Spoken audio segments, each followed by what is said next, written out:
Hello students, आज हम देखेंगे भारत पाकिस्तान संबंध, जो क्लास 12 के चैप्टर 4 से ही लिया गया है। इसमें हम देखेंगे कि भारत और पाकिस्तान के संबंध निरंतर क्यों विवाद में रहा है, विवादास्पद रहा है, और कश्मीर समस्या पर हम विशेष तौर पर फोकस करेंगे। आज़ादी के संघर्ष के दौरान भारत के विभाजन जैसी असहनीय निर्णय को राष्ट्रीय आंदोलन के नेताओं ने इसलिए स्वीकार किया कि दोनों देश विभाजित होकर भी अपनी रुचि, साधन और आदर्शों के अनुरूप अपना अपना विकास करेंगे। परंतु यह सोच एक कोरी कल्पना साबित हुई, क्योंकि विभाजन से लेकर आज तक कभी ऐसा नहीं हुआ कि भारत और पाकिस्तान के संबंध सामान्य नज़र आए हों। और यही कारण है कि दोनों देशों में इतनी समानता होने के बावजूद कभी भी संबंध सामान्य नहीं हो पाए हैं। बहुत बड़े लेखक कुलदीप नायर ने दोनों को दूरस्थ पड़ोसी भी कहा है। पंडित नेहरू ने भी कहा था कि विदेशियों की यह भ्रांतिपूर्ण धारणा है कि कश्मीर विवाद ही दोनों देशों के संघर्ष का कारण है। हमारी मूलभूत विचारधारा ही भिन्न है। हम धर्मनिरपेक्षवाद हैं, लेकिन पाकिस्तान इस्लामवाद और द्विराष्ट्र सिद्धांत में विश्वास करने वाला। भारत के प्रति शत्रुता का विचार पाकिस्तान की धार्मिक और राजनीतिक नीति का एक अनिवार्य अंग बन गया है। अब हम देखेंगे कि वो कौन से महत्वपूर्ण मुद्दे थे जिनको लेकर आरंभ में भारत और पाकिस्तान के बीच संघर्ष और तनाव होता रहा। जो महत्वपूर्ण विवाद थे उसमें सबसे पहले हैदराबाद विवाद, जूनागढ़ विवाद, शरणार्थियों का प्रश्न, ऋण अदायगी का प्रश्न, नहर पानी विवाद और सबसे गंभीर और विवादास्पद कश्मीर विवाद प्रमुख है। तोड़फोड़, जासूसी, सीमा का अतिक्रमण जैसी घटनाएं तो निरंतर पाक की तरफ से होती रहती हैं। इसके अलावा 1947, 1965, 1971 और 1999 4 युद्ध भी हो चुके हैं। दोनों देशों के बीच तनाव का जो भी कारण रहा हो, लेकिन कभी भी स्थिति सामान्य नज़र नहीं आई है। यद्यपि इन तमाम युद्धों में पाकिस्तान को मुँह खानी पड़ी है और भारत सदैव चाहता है कि दोनों के बीच मैत्री और सहयोग बना रहे, और इसी को ध्यान में रखते हुए भारत द्वारा कई ऐसे समझौते किए गए जो कि भारत के लिए नुकसानदेह साबित हुए, लेकिन भारत ने स्थिति को सामान्य करने के लिए इस चीज़ को भी बर्दाश्त किया। इन समझौतों के तहत सबसे पहले हम देखेंगे 1966 में ताशकंद समझौता, 1972 में शिमला समझौता, 1999 में लाहौर घोषणा पत्र जैसे महत्वपूर्ण समझौतों में भारत ने पाकिस्तान के प्रति सदैव नर्म रुख अपनाया है, लेकिन पाक की हरकतें कभी कम नहीं हुई हैं। हैदराबाद के निज़ाम और जूनागढ़ के नवाब को उकसाने में पाक आरंभ में सफल रहा था, और दोनों राजाओं ने अपने अपने क्षेत्र का विलय भारत में करने से इनकार कर दिया था। परंतु भारत कूटनीतिक और सैन्य बल द्वारा दोनों प्रदेशों को भारत में शामिल करने में सफल रहा। जहाँ तक ऋण अदायगी का प्रश्न है, तो पाक को 5 वर्ष में 300 करोड़ रुपए का कर्ज भारत सरकार को चुकाना था, परंतु पाक ने वो कर्ज आज तक नहीं चुकाया है। विस्थापितों के संपत्ति के संबंध में पाक ने भारत के प्रत्येक प्रस्ताव को अस्वीकार किया। 1950 में सांप्रदायिक उपद्रव को रोकने तथा अल्पसंख्यकों में सुरक्षा की भावना उत्पन्न करने के उद्देश्य से पंडित नेहरू और लियाकत समझौता हुआ, परंतु पाकिस्तान ने इस समझौते का कभी भी ईमानदारी से पालन नहीं किया। दोनों देशों के मध्य एक समस्या थी नदियों के पानी को लेकर। पंजाब के विभाजन के चलते रावी, सतलुज और ब्यास की मुख्य धाराएं भारत में रह गईं। इनमें से निकलने वाली 25 में से 20 नहरें भारत में रह गईं। एक नहर दोनों देशों में सम्मिलित रूप से बहने लगी और झेलम तथा चेनाब के कुछ भाग ही भारत में बहकर शेष पाक में बहती हैं। यदि भारत चाहता तो इन नदियों के पानी को रोककर पाक को मरुस्थल बना सकता था, लेकिन भारत ने ऐसा नहीं किया और इस विवाद को सुलझाने का प्रयास किया। अंत में विश्व बैंक के मध्यस्थता से 19 दिसंबर 1960 को भारत और पाकिस्तान में सिंध बेसिन के पानी के बंटवारे पर नहर पानी समझौता संपन्न हुआ और पानी विवाद समाप्त हुआ। 1947 के युद्ध के बाद पंडित नेहरू ने दोनों देशों के बीच किसी प्रकार का युद्ध न करने संबंधी एक अस्थायी समझौता करने का प्रयास किया और यह प्रयास 1949 में, 1956 में और 1962 में किया गया, परंतु पाकिस्तान ने इन तमाम प्रयासों को असफल कर दिया। 1962 के भारत चीन युद्ध के वक्त पाकिस्तान ने खुलकर भारत को दोषी ठहराया। इस बीच 28 दिसंबर 1963 के दिन श्रीनगर की हज़रत बल मस्जिद से हज़रत मोहम्मद के पवित्र बाल चोरी हो गए। यद्यपि बाद में यह बाल मिल गए, लेकिन पाकिस्तान ने इस घटना का लाभ उठाकर कश्मीर में सांप्रदायिकता फैलाने का पूरा प्रयास किया। इसके अलावा सीज़ फायर का उल्लंघन, आतंकवादियों द्वारा घुसपैठ, सुरक्षा बलों पर निरंतर हमले, कश्मीरी युवाओं को बहकाकर आतंकवाद की ट्रेनिंग देना जैसी कार्रवाई निरंतर पाकिस्तान द्वारा चलाई जाती रही है और यही कारण है कि तमाम युद्ध में पराजित होने के बावजूद पाकिस्तान अपनी हरकतों से बाज नहीं आता है और भारत और पाकिस्तान के संबंध सामान्य नहीं हो पाए हैं। अब हम आते हैं कश्मीर विवाद पर, जो कि भारत पाकिस्तान संबंधों के खराब होने या हमेशा तनाव उत्पन्न करने का मुख्य कारण माना जाता है। कश्मीर भारत के उत्तरी भाग में 86,024 वर्ग मील में फैला हुआ है। आज़ादी से लेकर आज तक कश्मीर भारत पाक संबंधों के बीच संघर्ष का केंद्र बिंदु बना हुआ है। विभाजन के वक्त यहाँ की अधिकांश जनता मुस्लिम थी, परंतु वहाँ के शासक हिंदू थे। जहाँ तक विलय का प्रश्न है तो कश्मीर के राजा हरि सिंह ने तत्काल कोई निर्णय नहीं लिया और अपने को स्वतंत्र रखा, परंतु पाकिस्तान इसे अपने में मिलाना चाहता था। इसलिए 22 अक्टूबर 1947 को उत्तर पश्चिमी सीमा प्रांत के कबाइलियों की आड़ में पाक सेना ने कश्मीर पर आक्रमण कर दिया। आक्रमण को देखकर 26 अक्टूबर 1947 को कश्मीर के शासक ने कश्मीर को बचाने के लिए भारत से सैनिक सहायता मांगी तथा कश्मीर का विलय भारत में करने की प्रार्थना की। भारत सरकार ने प्रस्ताव स्वीकार कर 27 अक्टूबर 1947 को भारतीय सेना को कश्मीर में भेजा। युद्ध समाप्ति के बाद अपनी आदर्श भावना का परिचय देते हुए जनमत संग्रह की बात भारत द्वारा स्वीकार कर ली गई और इस प्रकार कश्मीर को भारत का अंग बना लिया। परंतु जनमत संग्रह की शर्त को स्वीकार करना भारत की एक बड़ी भूल साबित हुई, क्योंकि इसी आधार पर पाकिस्तान कश्मीर के आंतरिक मामलों में हस्तक्षेप करने लगा। भारत ने यूएनओ के अनुच्छेद 34 और 35 के अंतर्गत सुरक्षा परिषद में शिकायत की कि पाकिस्तान की सहायता से कबीलियाई भारत के एक अंग पर आक्रमण कर रहे हैं, जिससे अंतर्राष्ट्रीय शांति और सुरक्षा को खतरा है। उलट में पाकिस्तान ने भारत पर आरोप लगाते हुए कश्मीर विलय को ही असंवैधानिक करार दिया। भारतीय सेना को आज्ञा दी गई कि वो आक्रमणकारियों को कश्मीर से बाहर निकाले।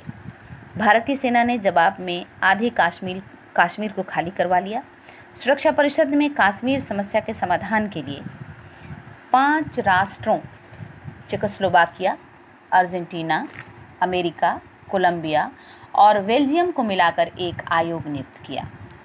1 जनवरी 1949 को आयोग के प्रस्ताव के आधार पर युद्ध विराम लागू हो गया। युद्ध विराम की 2 शर्तें थीं। पहली शर्त, दोनों देशों की सेना 1 जनवरी 1949 के मध्य रात्रि से युद्ध विराम की घोषणा करें। और दूसरा, कश्मीर समस्या को हल करने के लिए दोनों देशों की सहमति से जनमत संग्रह कराया जाए। युद्ध विराम रेखा निर्धारित हो जाने के बाद पाकिस्तान के हाथ में 13,000 वर्ग किलोमीटर भूमि आ गई। पाकिस्तान इसी को आज़ाद कश्मीर कहता है और भारत इसे पाक अधिकृत कश्मीर कहता है। 19 दिसंबर 1949 को सुरक्षा परिषद के कनाडियन अध्यक्ष जनरल मैकनाटन ने एक प्रस्ताव रखा जिसमें भारत और पाकिस्तान दोनों को अपनी अपनी सेनाएं हटाने को कहा गया ताकि जनमत संग्रह हो सके। परंतु इस प्रस्ताव में भारत और पाकिस्तान को एक ही कैटेगरी में रखा गया, इसलिए भारत ने इसे अस्वीकार कर दिया। 24 फरवरी 1950 को सुरक्षा परिषद द्वारा एक दूसरा प्रस्ताव पारित किया गया जिसके अनुसार 5 महीने में दोनों पक्षों को अपनी सेनाएं हटानी थी।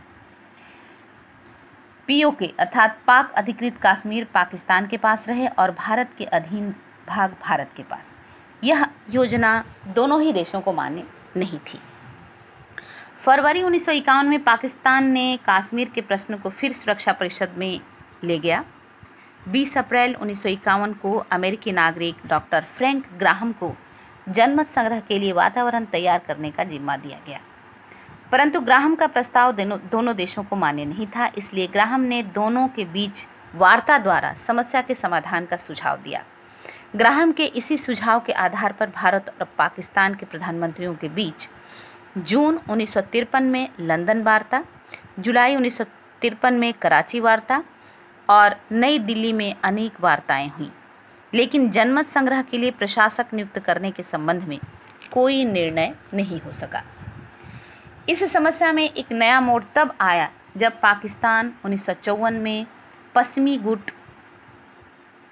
में शामिल हो गया और अमेरिका से सैनिक संधि कर ली। इसके बाद पाकिस्तान बगदाद पैक्ट और सीटों में शामिल हो गया। अमेरिका सोवियत संघ के विरुद्ध मोर्चाबंदी करने के लिए पाकिस्तान के गिलगित में अपना हवाई अड्डा स्थापित करना चाहता था। यह देख सोवियत संघ खुलकर कश्मीर मसले पर भारत का पक्ष लेने लगा। इस प्रकार कश्मीर समस्या भी शीत युद्ध के दायरे में आ गया। बदली हुई परिस्थितियों के आलोक में पंडित नेहरू ने जनमत संग्रह नहीं कराने का निर्णय लिया। 2 जनवरी 1957 यानी 1957 को पाकिस्तान फिर मामले को सुरक्षा परिषद में ले गया।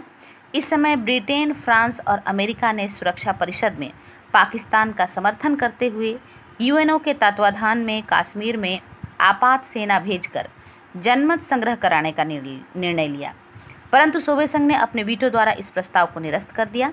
सोवियत संघ निरंतर कश्मीर मुद्दे पर भारत का समर्थन और बचाव करता रहा है। आगे निरंतर यह विवाद बना रहा और हर मंच पर, चाहे वह यूएनओ हो, नाम हो या सार्क, पाक इसे उठाता रहा है। 31 अप्रैल 1965 को कच्छ के रण को लेकर दोनों देशों के बीच संघर्ष आरंभ हो गया। पाक सेना की 2 टुकड़ियां भारतीय क्षेत्र में घुस गईं और अनेक भागों पर कब्जा कर लिया। साथ ही साथ कश्मीर पर भी आक्रमण कर दिया गया। ऐसे में भारत भी युद्ध के लिए बाध्य हो गया और 5 दिसंबर 1965 को सुरक्षा परिषद ने एक प्रस्ताव पास कर दोनों देशों को युद्ध विराम के लिए कहा। 22 दिसंबर 1965 को युद्ध बंद हो गया। भारत को 750 वर्ग मील भूमि मिला। 1966 में सोवियत प्रधानमंत्री कोसिजिन ने दोनों देशों को ताशकंद में आमंत्रित किया। 3 जनवरी को वार्ता प्रारंभ हुई और 10 जनवरी 1966 को पाकिस्तान के राष्ट्रपति अयूब खां और भारतीय प्रधानमंत्री लाल बहादुर शास्त्री द्वारा ताशकंद समझौते पर हस्ताक्षर किया गया।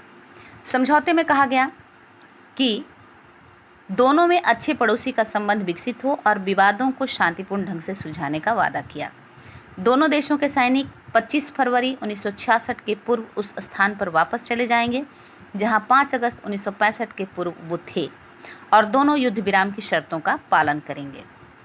दोनों एक दूसरे के आंतरिक मामलों में हस्तक्षेप नहीं करेंगे, दोनों एक दूसरे के विरुद्ध प्रचार नहीं करेंगे और मैत्रीपूर्ण संबंध विकसित करेंगे। दोनों के बीच राजनयिक संबंध पुनः कायम किए जाएंगे और उच्चायुक्त अपने पदों पर वापस जाएंगे। दोनों के बीच आर्थिक और व्यापारिक संबंध पुनः कायम होंगे। दोनों देश युद्धबंदियों का प्रत्यर्पण करेंगे और एक दूसरे की छीनी हुई संपत्ति को वापस कर देंगे। दोनों संधि के मामलों पर विचार करने के लिए आपस में मिलते रहेंगे। इस प्रकार ताशकंद समझौता भारत पाकिस्तान के संबंधों को समान बनाने के संदर्भ में एक सकारात्मक कदम माना गया, परंतु यह सकारात्मक कदम तब ध्वस्त हुआ जब बांग्लादेश को लेकर के 1971 में पुनः भारत और पाकिस्तान के बीच युद्ध छिड़ गया। भारत द्वारा शांति के लिए इतना त्याग कर ताशकंद समझौता करने के बावजूद पाकिस्तान तनाव उत्पन्न करने से बाज नहीं आया और 1971 में बांग्लादेश के निर्माण और उसमें भारत की भूमिका को लेकर पुनः तनाव उत्पन्न हो गया। पाकिस्तान द्वारा पूर्वी पाकिस्तान के बंगाली मुसलमानों को हेय दृष्टि से देखा जाता था और इन्हें व्यापक अधिकार भी नहीं दिया गया था। पूर्वी पाकिस्तान के लोगों द्वारा इसके लिए आंदोलन शुरू किया गया। तब पाकिस्तान सेना द्वारा उन पर अत्याचार किया जाने लगा। सेना की ज़्यादती इतनी बढ़ गई कि बहुत बड़ी संख्या में पूर्वी पाकिस्तान के लोग भारत में आने लगे और देखते देखते शरणार्थियों की संख्या तकरीबन 1 करोड़ तक पहुंच गई। भारत द्वारा पाकिस्तान से इन्हें वापस बुलाने को कहा गया, परंतु पाकिस्तान इन्हें अपना मानने से इनकार कर दिया। पाकिस्तान को लग रहा था कि पूर्वी पाकिस्तान के आंदोलनकारियों को भारत भरपूर मदद कर रहा है और भारत पाकिस्तान के विभाजन में महत्वपूर्ण भूमिका निभा रहा है। इसी आधार पर पाकिस्तान द्वारा भारत पर आक्रमण कर दिया गया। जवाब में भारतीय सेना ने भी कार्रवाई की और पाक पूरी तरह पराजित हुआ। तनाव को कम करने के लिए पुनः 1972 में दोनों देशों के बीच एक समझौता हुआ, जिसे शिमला समझौता के नाम से जाना जाता है। समझौते में कहा गया कि दोनों परस्पर संघर्ष को समाप्त करते हैं जिसमें संबंधों में बिगाड़ उत्पन्न हुआ है। दोनों एक दूसरे के प्रति घृणित प्रचार नहीं करेंगे। आपसी संबंधों को सामान्य बनाने के लिए दोनों के बीच डाक तार सेवा, जल थल वायुमार्ग और संचार व्यवस्था स्थापित की जाएगी। नागरिकों को आने जाने की सुविधा दी जाएगी। व्यापारिक और आर्थिक सहयोग का सिलसिला जल्द शुरू होगा। शांति कायम करने के लिए दोनों देशों की सेनाएं अपनी अंतर्राष्ट्रीय सीमा में लौट जाएंगी। दोनों 17 सितंबर 1971 को हुए युद्ध विराम के परिणाम स्वरूप नियंत्रण रेखा को मान्य रखेंगे। सेनाओं की वापसी समझौता लागू होने के 20 दिन के भीतर पूरी हो जाएंगी। दोनों के शासनाध्यक्ष परस्पर मिलते रहेंगे और इस तरह से यह समझौता दोनों देशों के संबंधों को सामान्य बनाने के लिए पुनः एक सकारात्मक कदम के रूप में देखा जाने लगा।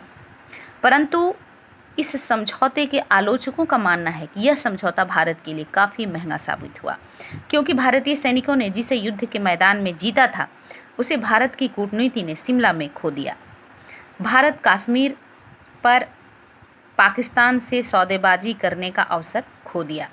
यद्यपि इस समझौते के बाद थोड़ी स्थिति सामान्य अवश्य हुई, परंतु आगे कई समझौते हुए लेकिन स्थिति कभी भी सामान्य नहीं हुई। पाकिस्तान हर मंच पर कश्मीर के मुद्दे को उठाना नहीं छोड़ता था, चाहे वह नाम का मंच हो या सार्क का। इस प्रकार संबंधों में नरमी और कड़वाहट का दौर चलता रहा। 20 फरवरी 1999 का दिन दोनों देशों के लिए ऐतिहासिक था, क्योंकि प्रधानमंत्री अटल बिहारी वाजपेयी ने दिल्ली लाहौर बस सेवा का उद्घाटन किया और अमृतसर से बाघा सीमा तक की यात्रा उन्होंने बस से की। 21 फरवरी 1999 को दोनों प्रधानमंत्रियों ने एक संयुक्त घोषणा पत्र पर हस्ताक्षर किया, जिसे लाहौर घोषणा पत्र के नाम से जाना जाता है। घोषणा में कहा गया कि परमाणविक और परंपरागत क्षेत्रों में विश्वास निर्माण एवं मतभेद से बचने के लिए द्विपक्षीय वार्ता जारी रखेंगे। दोनों देश बैलिस्टिक प्रक्षेपास्त्रों के परीक्षण की पूर्व सूचना एक दूसरे को देंगे। परमाणु आयुधों के अनधिकृत प्रयोग के खतरे को कम करने का उपाय करेंगे। परमाणु परीक्षण पर तब तक रोक लगाएंगे जब तक राष्ट्रीय संप्रभुता पर खतरा न हो। सुरक्षा, निशस्त्रीकरण और नाभिकीय अप्रसार के मुद्दों पर वार्ता जारी रखेंगे। परंतु इस समझौते के 2 महीने बाद ही मई 1999 में पाकिस्तान ने जम्मू कश्मीर के कारगिल क्षेत्र पर अनधिकृत घुसपैठ कर कब्जा जमा लिया। 9 मई 1999 को भारत द्वारा सैन्य कार्रवाई शुरू की गई। भारतीय सेना द्वारा 434 किलोमीटर लंबे श्रीनगर लेह राष्ट्रीय राजमार्ग का संपर्क तोड़ने के घुसपैठियों के प्रयास को विफल कर दिया गया। ऑपरेशन विजय के तहत कार्रवाई कर कारगिल को खाली करवाया गया। इस हार के बाद भी पाक की हरकत कम नहीं हुई। 24 दिसंबर 1999 को भारतीय विमान का अपहरण कर पाकिस्तानी आतंकवादियों द्वारा कांधार ले जाया गया और खूंखार आतंकवादी मसूद अजहर, अहमद जरगर और शेख अहमद उमर सईद को रिहा करना पड़ा। पुनः तनाव अपने चरम सीमा पर पहुंच गया। फिर स्थिति को सामान्य करने के लिए राष्ट्रपति परवेज मुशर्रफ 14 जुलाई 2001 को दिल्ली आए, परंतु 16 जुलाई 2001 को घोषणा पत्र पर सहमति के बिना ही वो लाहौर लौट गए। कश्मीर के मामले को लेकर मामला उलझ गया और राष्ट्रपति परवेज मुशर्रफ बिना हस्ताक्षर किए वापस चले गए। पाक ने फिर अपनी घिनौनी हरकत दिखाई और 13 दिसंबर 2001 को भारतीय संसद पर हमला कर दिया। दिल्ली लाहौर बस सेवा और समझौता एक्सप्रेस बंद हो गई। तनाव बना रहा, परंतु 2003 में थोड़ी उम्मीद जगी जब पाकिस्तान ने नियंत्रण रेखा पर एक तरफा युद्ध विराम की घोषणा की, परंतु इसके भी बहुत सकारात्मक परिणाम नहीं निकले और संबंधों को सामान्य बनाने का प्रयास जारी रहा। 7 अप्रैल 2005 को पुनः श्रीनगर मुजफ्फराबाद बस सेवा शुरू की गई। पुनः 26 नवंबर 2008 को दोनों देशों के बीच तनाव चरम पर आ गया जब मुंबई के ताज होटल पर आतंकवादियों द्वारा हमला किया गया। इस हमले में तकरीबन 179 लोग मारे गए। पाक इसमें अपना पल्ला झाड़ता रहा। पाक इस घटना से अपना पल्ला झाड़ता रहा, जबकि कसाव, जो कि इस हमले में जिंदा पकड़ा गया था, ये स्पष्ट प्रमाण था कि कसाव पाक का ही नागरिक था और ये घटना पाक की ही करतूत है। इस प्रकार एक तरफ वार्ता का दौर चलता रहा और दूसरी तरफ पाक द्वारा आतंकवादी घटनाएं और घुसपैठ को अंजाम देने का काम निरंतर जारी रहा। 2014 में प्रधानमंत्री नरेंद्र मोदी के आने के बाद जिस प्रकार सार्क के तमाम सदस्यों को शपथ ग्रहण समारोह में बुलाया गया, उससे थोड़ी उम्मीद अवश्य जगी, परंतु पाक फिर अपनी पुरानी हरकतों को अंजाम देते हुए कई बड़े आतंकवादी हमले किए गए, जिनमें 2016 में पठानकोट में सेना के शिविर पर बड़ा आतंकवादी हमला और 2019 में पुलवामा में सेना के काफिलों पर किया गया एक हमला है।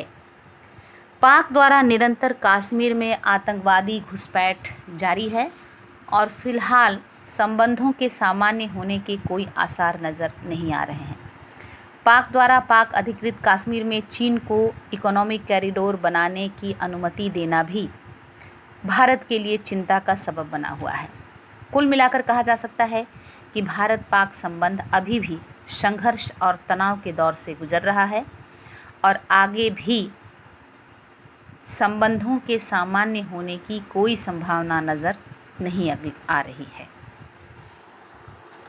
अगले पार्ट में हम देखेंगे कि कश्मीर समस्या की जड़ क्या है और स्थिति निरंतर असामान्य क्यों बनी रही। धन्यवाद।